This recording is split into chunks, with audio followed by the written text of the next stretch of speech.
ওরা কেন ওখানে গিয়ে থাকবে না? রঞ্জিতের একটা ছবি নাও না। হ্যাঁ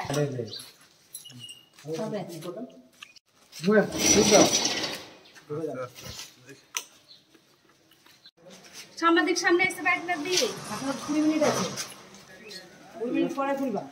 ওইখানে দাঁড়িয়ে কি যেখানে দাঁড়া ওখানে কেন ওইভাবে না, আগে স্লোগান দিয়ে দেন না।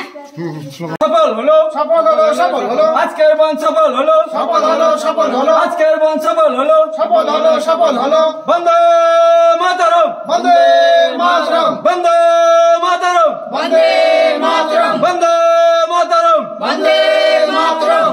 ভারত কে জয়, ভারত মাতা কে জয়, ভারত মাতা কে জয়।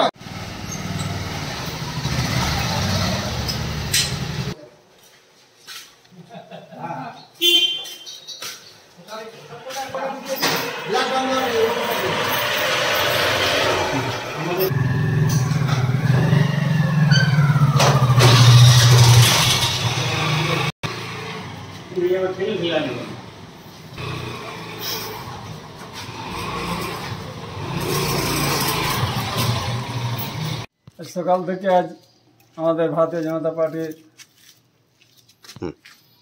পালন কর্মসূচি ছিল, সেই কর্মসূচি পালন করলাম। আমরা ডিপিএস বন্ধ রেখেছিলাম, অফিস স্টাফ এসে এবং আমরাও দেখছি জনগণের স্বার্থে আমরা কাজকর্ম পার্টির 12 ঘন্টার বন্ধ ডাক ছিল, সেই কর্মসূচি পালন করছিলাম। সকাল থেকে দেখলাম জিপি অফিস অফ ছিল কেন?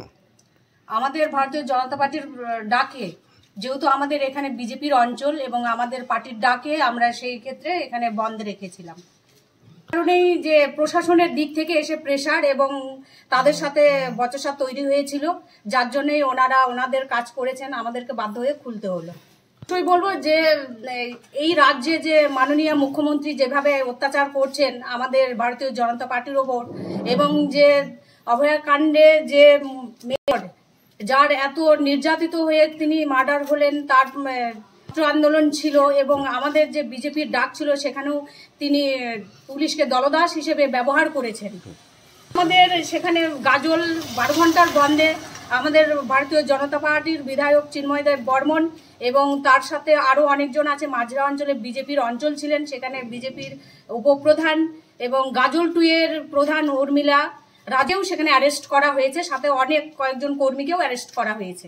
আমরা চাইছি ওনাদের যাতে মুক্তি হোক। আর টিএমসির যে বর্বরোচিত চলছে, এই ক্ষেত্রে আমরা মাননীয় মুখ্যমন্ত্রীকে ধিক্কার জানাই। আমাদের যে 12 ঘন্টার বন্ধ উনি বিফল করার জন্য, সফল করতে দেবেন না বলে রাস্তায় উনি পুলিশ প্রদাস হিসেবে কাজে লাগিয়েছেন। তাই আমাদের যারা কর্মীরা অ্যারেস্ট হয়েছেন তাদের মুক্তি দেওয়া হোক। আমার নাম দীপু ওরাও, এই চাকনগর অঞ্চলের বিজেপির প্রধান।